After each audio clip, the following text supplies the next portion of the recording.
खाली बसा खाली बसा खाली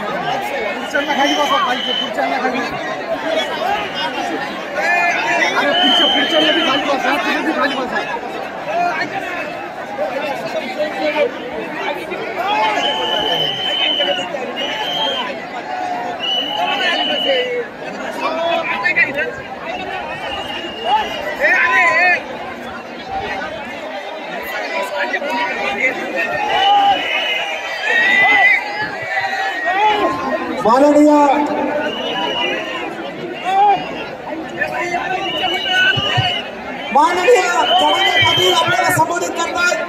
एकदा जोरदार टाळ्यांचा जल्लोष.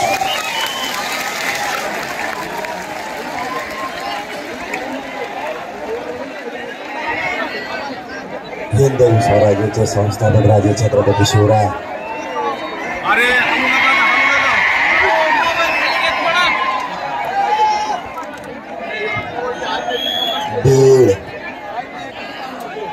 बीड नगरीतील आणि बीड जिल्ह्यातून आलेल्या माझ्या तमाम मराठा बांधवांना माझा मानाचा जयश्वर.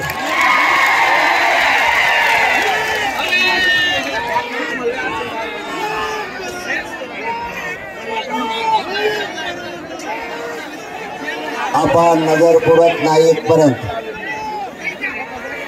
विराट संख्येनं हे उसळलेला मराठ्यांचा बीड जिल्ह्यातला वादळ हे मराठी जमले. हा आलेला बीड जिल्ह्यातल्या मराठ्यांचा एकजुटीचा महाप्रलय. हा महाप्रलय बघूनच येवल्याच्या येडपणाला संडास लागल्याशिवाय आपण इतक्या विराट ताकदीनं जमलात. त्यामुळे मी माझ्या मायबाप बीड जिल्ह्यातल्या मराठा समाजाच्या चरणी मनापासून नतमस्तक होतो.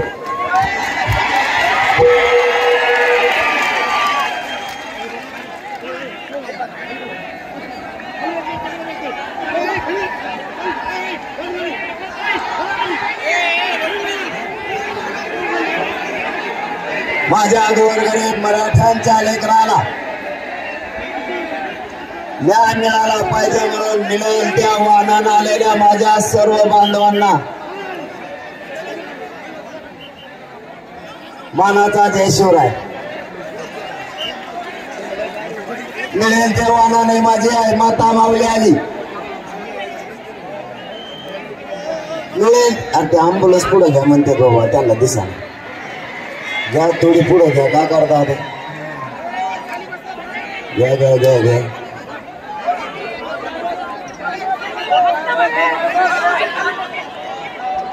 बीड जिल्ह्यातल्या काना कोपऱ्यातून मराठा समाज स्वतःच्या लेकराला न्याय मिळावा म्हणून मिळेल त्या वाहनाला इथंही सकाळपासून उपाशी तापाशी मराठा समाज बसलाय. जिथं जिथं जागा मिळेल तिथं तिथं मराठा समाजाचं दिसतोय. मुंगीलाही मध्ये शिरता येणार नाही अफाट मराठ्यांनी एकजूट दाखवली. माझ्या मराठा समाजाला शांतता काय असते हे पुन्हा एकदा सिद्ध केलं. माझ्या बीड जिल्हा जन्मभूमीतील मराठा समाज एकही घरी राहिला नाही त्याबद्दल पुन्हा एकदा तुमच्या चरणी नतमस्तक होतो.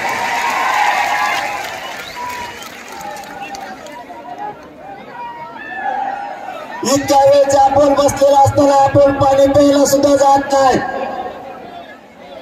आपण जेवायला सुद्धा जात नाही. आणि खूप वेळ झाल्यामुळं बाहेर जाण्याऐवजी लोंढेचे लोंढे पुन्हा आत यायला लागले. हे बघा पुन्हा मराठी यायलाच लागले.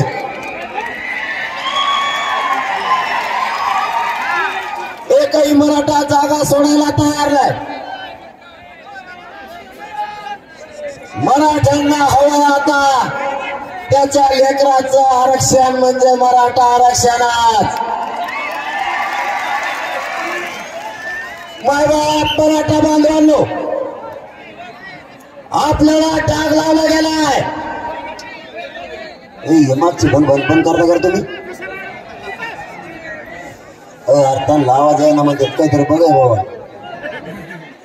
कुठे गेलं मला काही दिसा ना. हा आता मागचे बोलून राहिले भाऊ माझ्या नावाने त्यांचं बघ काहीतरी लवकर. ज्यांना दिसत नाही त्यांनी फक्त बघा. आरक्षण कसं आणायचं ते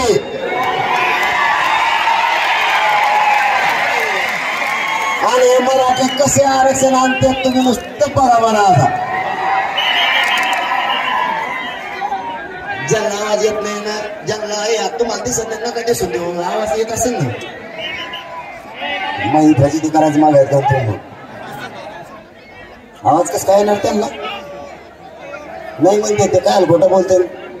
एक आरक्षणच्या आरक्षण नाही खोटं तर आईला स्वतःच्या अंगावरचं सोनंही मोडायचं पण लेकरं शिकवायचं. तिचं स्वप्न होतं माझं लेकरू मोठं आहे आणि हे लेकरू मोठं झाल्याच्या नंतर माझ्या वाट्याला आलेले काबाड कष्ट कमी होते. पण आरक्षणाने घात केला आणि 1% लोकल्याला लेकरू घरापर्यंत रडत यायला लागलं. दोघांच्याही स्वप्नाची राखण झाली.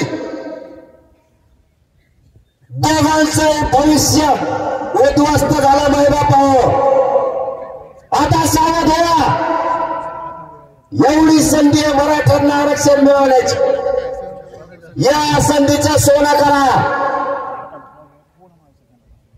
आपल्याला आरक्षण 100% मिळतंय त्याच्यात काळजी करायची नाही. तरी मराठा आरक्षण मिळणार आणि तेच आपण घेणार. आपल्या नोंदी सापडल्या. मी माझ्या गोरगरीब मराठा समाजाच्या आरक्षणाची मागणी केली. मायबाप मराठ्यांना ते मला काय म्हणायला लागले माहिती आहे तुम्हाला. मला ते शत्रू मानायला लागले. मला दुश्मन समजायला लागले. मायबापा मी काय चूक केली. माझ्या गोरगरीब मराठ्यांच्या पोरांच्या वेदना मांडल्या. माझ्या गोरगरीब समाजाच्या आरक्षणामुळे होणारे त्रास मांडला. पोरांच्या आत्महत्या व्हायला लागल्यात. कालच आपला बीडचा भूमिपुत्र मधुकरभाई सिंघल यांचंही बलिदान याच मराठा आरक्षणासाठी गेलं. कवर झोपता सरकार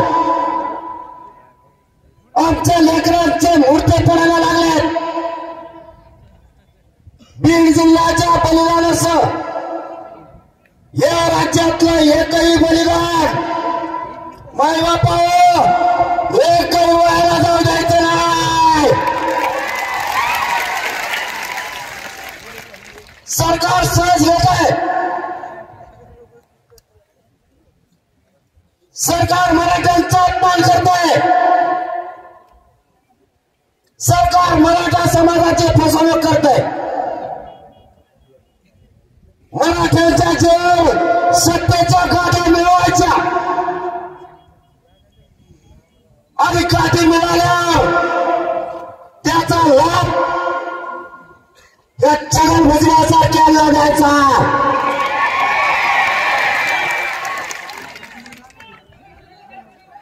मराठ्यांना मोठं करायचं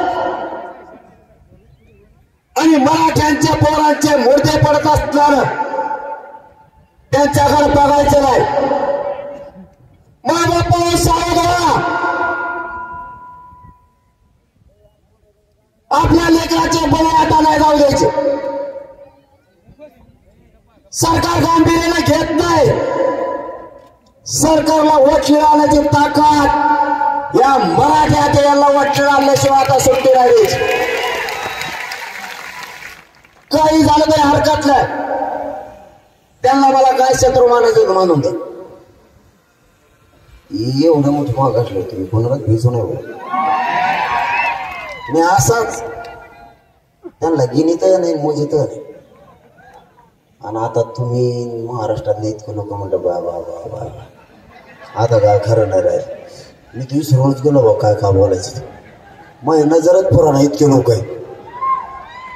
बीड जिल्ह्याने पुन्हा एकदा दाखवून दिलं मराठ्यांच्या नादाला लागला की संपला. त्याचा विषयच आवरला. आणि तुम्हाला एक महत्वाचा विषय सांगतो. जे आपल्या लेकराच्या बाजूला ना तोच नेता आपला नसता देताल फुटा आहे.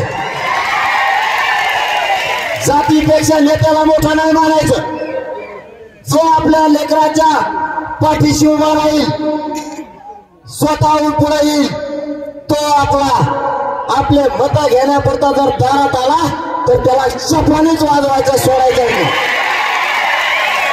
आता नाही सुट्टी. बस झाले. आमचं रक्त खून तुम्ही पेलात.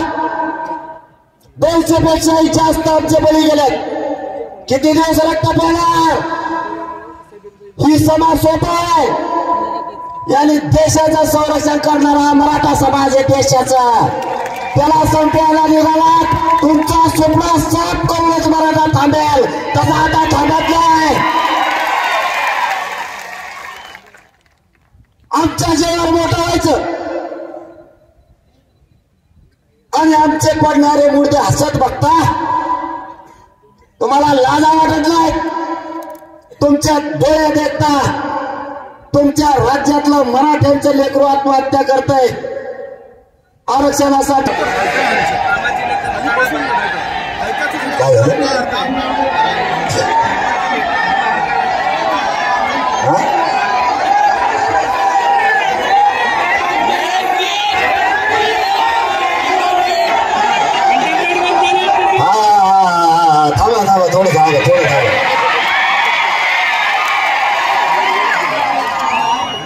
मी कसं लावलोय.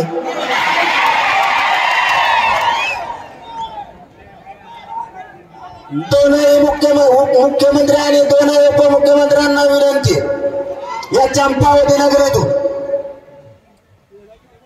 इथं 1-1 वर्षाचे लेकरं सुद्धा मांड्यावर घेऊन माता मावल्या बसल्या. इथं 70 ते 90 वर्षाचे आजोबा आणि आजी सुद्धा बसली. आमची सगळ्यांची वेदना एकच आहे. मराठ्यांच्या लेकराला आता आरक्षण मिळवून द्यायचं, त्याशिवाय मागे हटायचं नाही. सरकारनं शालपणाची भूमिका घ्या. त्या एकट्याचं ऐकून जर तुम्ही मराठ्यावर अन्याय केला तर तुम्हाला जड जाईल. त्याचं ऐकू नका. असा उद्देश दिसायला लागलाय. देशातले जेवढे राज्य आहेत त्या राज्यातली मोठी जात संपवण्याचा तुम्ही घाट घातला असा अंदाज दिसायला लागलाय. पण शेवटी एकदा जर मोठा सगळा समुदाय खवळला शांततेत का होईना तुमचा सुपडा साफ झाला म्हणून समजा.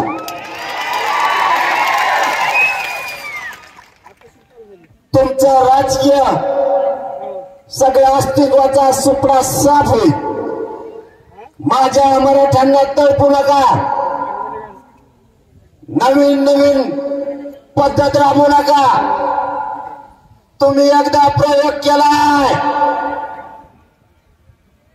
तुम्हाला आतापर्यंत तुम्ही केलेल्या अंतर्वालीतल्या प्रयोगाचं भोगावं लागलाय. आता सावध व्हा. कोपऱ्यातला करोडच्या संख्येनं मराठा समाज एकत्र आलाय आणि हलायला सुद्धा तयार नाही. तुम्ही सामंजस्यानं ठरल्याप्रमाणे मराठा समाजाला आरक्षण द्या. त्याचं ऐकून जर तुम्ही मराठ्यावर अन्याय केला तर आता पुढचं होणारं आंदोलन तुम्हाला 100% जड जाणार. कारण ही फक्त एकटा बीड जिल्हा आहे. आणखी सगळा महाराष्ट्र बनायचा आहे. जिल्ह्याला जिल्हे आणि घराला घर बाहेर पडणार आहे. मी सगळ्याला पाणी पाहिजे तर मला पाण्याची काय गरज आहे.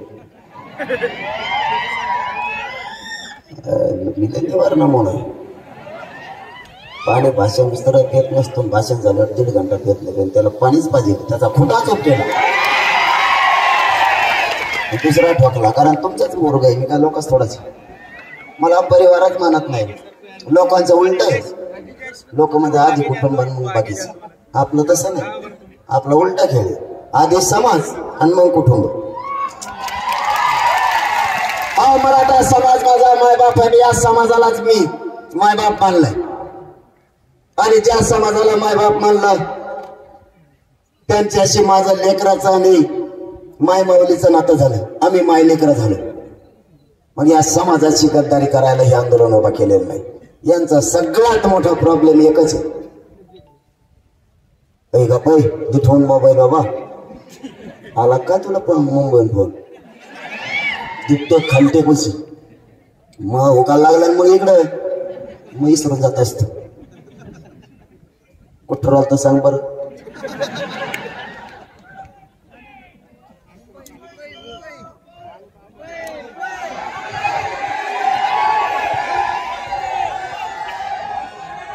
हा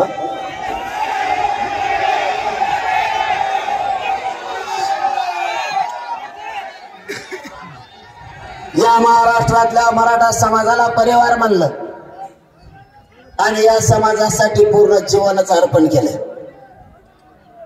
ही तर एकट्या बीड जिल्ह्याची ताकद आहे. तरी अर्धे आम्ही घरी ठेवले. तिथले काम सांभाळायला पुरे जर आले ना आम्हाला सतत चेक करावं लागेल.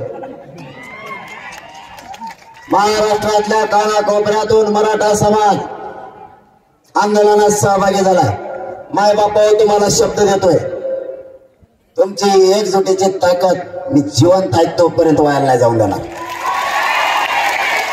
यांचा प्रॉब्लेमच ते मी यांना मॅनेज होत नाही. सगळ्यात मोठा प्रॉब्लेम असेल तर तो.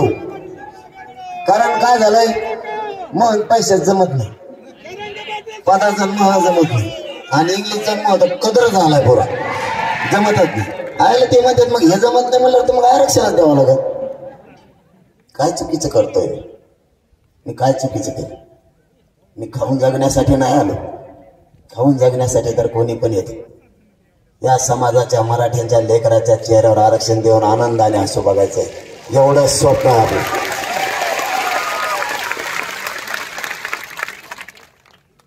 मी काय चूक केली? माझ्या मराठा समाजाने आरक्षणाची मागणी केली. दशक व्हायला गेले. पिढ्याना पिढ्या बरबाद झाल्या. आई बापांना लेकरं शिकायचे आणि स्वप्न बघायचं. माझ्या लेकरं सुद्धा तारीख पण ठरवायची का? तारीख आणि दिशा ठरवायची का? पुन्हा एकदा विचारतोय.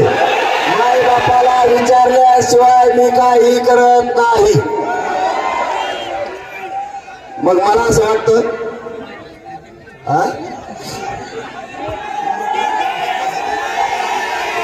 नाही नाही इतक्या जवळ आहे का? अरे हवा लढायचं ना मग जीव कोण सुटायचं असं नाही. मग उठलं की पळाले असं नाही. मग गाफील वागायचं नाही. गाफिलाने घात होतो समाजाचा आणि स्वतःच्या आत्मविश्वासाचा सुद्धा. अजिबात असला नाही वागायचं. मग मी तुमचाच पोरग आहे. फक्त डाव टाकले म्हणून इथपर्यंत यशस्वी झाले. फक्त डाव टाकले. ताकद नाही माझ्या अंगात. फक्त बुद्धी वापरली आणि त्याला जोड तुमच्या शक्तीची म्हणून यशस्वी झाले. गडबड गोंधळात माणूस फसतो. मागा पुढं बघून चालायचं. काटा आहे का? चिखल आहे का? पाय टाकायचा का? फसत नाही. आणि जेव्हा माणूस फसत नाही तेव्हा जिंदगीत कधीच अपयश होत नाही. कधीच. तयारीला लागा. तयारीला लागा. तुम्ही 15 म्हणलात पण 15 नाही. त्याचं कारण बी सांगतो. आपलं सगळं खरं असतं. कारण असे 18 त्यांनी काय डाव टाकला माहिती तुम्हाला? थांबा ना. त्याने काय डाव टाकला माहिती तुम्हाला? तुम्हाला माहित नसला तर ऐका काय नाव टाकला त्यांनी आपल्याला नोटिसा दिल्या आणि त्या मुंबईला 144 लागू केला किती तारखेपर्यंत 18 पर्यंत चला 20 जानेवारी मुंबई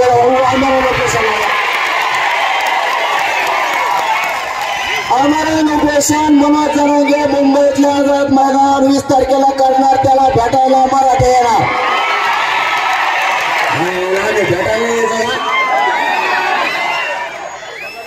भेटायला येणार नाही का तुम्ही मला भेटायला कस काय येऊ नका म्हणणार तुम्ही ट्रॅक्टर दाबून ठेवता मराठ्यांना तर आपलं सोपं नाही भाऊ आरक्षण पाहिजे मोकळे माघारी येत नाही जाता मला एक सांगा तुम्हाला तारीख पटली का निवेदनाला टाइम पाहिजे सगळ्यांनी मनापासून शेवटपर्यंत हात वर करा नाही तर बदलायला शेवटच्या टोकापर्यंत शेवटच्या टोकापर्यंत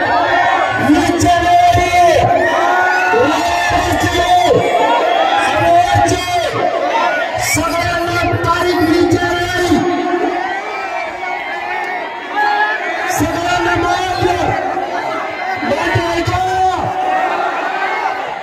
फक्त शांततेत जायचं शांततेत यायचं आरक्षण घेऊन शांततेत करणार का हातावर करून मला शब्द द्या मिळाला मी तुमच्या जेवण करतोय मला फसवायचं नाही मी तुम्हाला कधी फसवत नाही पुन्हा एकदा हातवर करून सांगा सगळ्यांनी रोड सहित शांततेत करणार ना बसा खाली आता पुढचं निवेदन सांगतो मी कसं आरक्षण देत नाही बघू हा बघा आता शांततेने ऐका आपण आपल्या पिकाला पाणी देऊन घ्या पटापट कापस वेचून घ्या घरची व्यवस्था चांगली करा कारण एवढे 15 दिवस पाहिजेत काम करायला आपण शेतकऱ्याचा पोर आहेत नीट ऐका शेतकऱ्याच्या पोर आहेत आणखीन एक घोषणा करायची राहिले तेवढे ऐका आंतरवालीवर पायी मुंबईला हा मराठ्यांचा जनसागर जाणार मध्ये मध्ये बाकीचे जॉईन होत चला हा पायी जनसागर उसळणार आहे जसा आता बीडचा बघितला मी तिथून पुढे बदललं बरं का आधी नव्हतो अरे सगळं जामच आणि मग पैपट जायचं डांबराने चट्टीत थेट मुंबई आझाद मैदान शिवाजी पार्कला आम्ही आमरण उपोषणाला बसणार मराठे भेटायला येणार कस का तुम्ही येऊ देणार नाही मग त्यांना जे बघायचे ते बघते महत्वाचा विषय आणखीन एक सांगतो आजूबाजूला लक्ष ठेवा मराठा समाजाला डाग नाही लागला पाहिजे आजूबाजूला लक्ष म्हणजे काय कोणी जर ढेगाणा करायला लागला गाडी पेटवायला लागला दंगा करायला लागला तर आपल्या लक्षात येत आहे आपला नाही जागेवर धरून पोलिसांकडे द्यायचं आणि पोलिसांना सहकार्य करायचं सरकारला नाही करायचं जागेवर धरून पोलिसांकडे द्यायचा कारण तो आपला नाही आणि आपला जरी असला ना जर तो जर जाऊन पोलीचा उद्देश असला तर त्याला लगेच ताबडतोब टाकायचं रस्ता करायला त्यांना रस्ता करा त्यांना दुखतोय वाटतं अँब्युलन्स इकडे उजव्या हाताला आंब्याच्या दिशेने अँब्युलन्सला आणा चलत आले ते स्वतः चलत आले पण तब्येत खराब आहे लक्ष ठेवा कोणाला जाळपोळ करू द्यायचं नाही आणि आपला जो आंदोलनाचा एरिया आहे त्याच्या बाहेर कोणी काही करू द्या आपल्याला देणं घेणं नाही सरकार ते पोलीस बघतील आपल्या माणसाकडे